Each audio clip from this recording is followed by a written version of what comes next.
Қазақ тілі 6 сынып пән мұғалімі Құрманова Құралай. Сәлеметсіңдер ме, балалар? Бүгінгі сабақта қазақ халқының әдет-ғұрыптары мен салт-дәстүрлері бөлімі бойынша сүйінші тақырыбын өтеміз. Сабақтың мақсаты ауызекі сөйлеу этикеттері мен көркем сөйлеудің құрылымдық және жанрлық ерекшеліктерін ажырату, үстеудің мағыналық түрлерін ажырату, синонимдік қатарларын түрлендіріп қолдану. Суретте қандай салт-дәстүрлер бейнеленген? Дұрыс айтасыңдар. Қыз ұзату, бесікке салу, тұсаукесер, сүйінші, әдет-ғұрыптары бейнеленген. Ал бүгінгі сабақта қазақтың көнеден келе жатқан салт-дәстүрлерінің бірі сүйінші дәстүріне тоқталатын боламыз. Балалар, кітаптан оқылым мәтінін түсініп оқимыз. Балалар, әңгімеде халқымыздың қандай салт-дәстүрі баяндалған? Дұрыс айтасыңдар. Сүйінші дәстүрі баяндалған. Сүйінші қуанышты хабар әкелушіге берілетін сыйлық. Дүниеге жас нәресте келуін, келін түскенді, алыстағы сағынған адамның келгендігін, жоғарғы атақ, үлкен сыйлық берілуін, тағы басқа қуанышты сәттерді алғаш хабарлаушы сүйінші сұрайды. Сүйіншіге бағалы зат немесе ақша беріледі.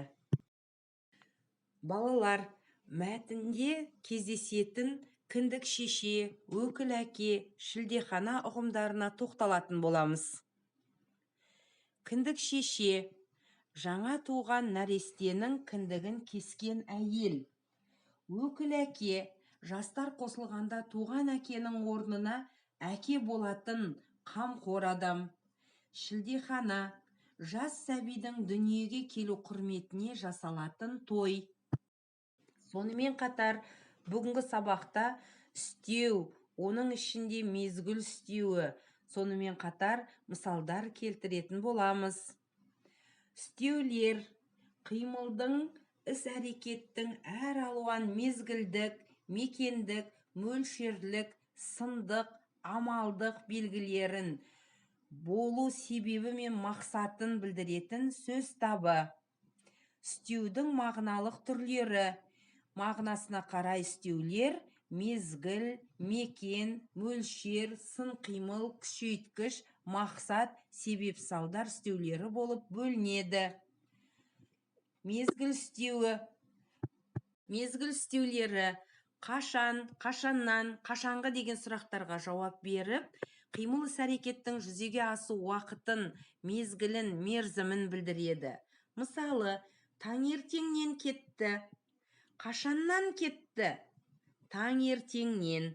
Бұл жердегі таңертеңнен деген мезгіл үстеуі.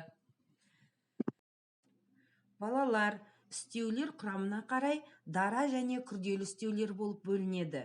Дара үстеуге негізгі үстеу және туынды үстеулер жатады. Ал күрделі үстеулер сөздердің бірігуінен, қосарлануынан, қайталануынан жасалады. Келесі тапсырма.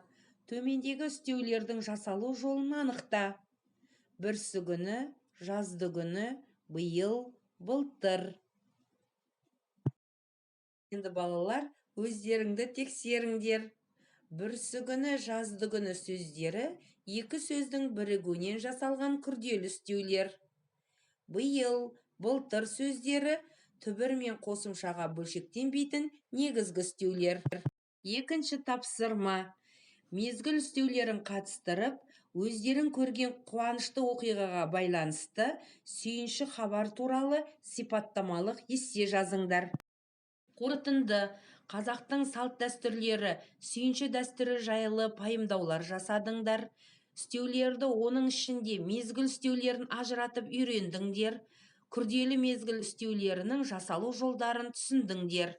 Бүгінгі сабақта маған қызық болды, немесе қиындық туғызды сұрақтары бойынша кері байланыс беріңдер.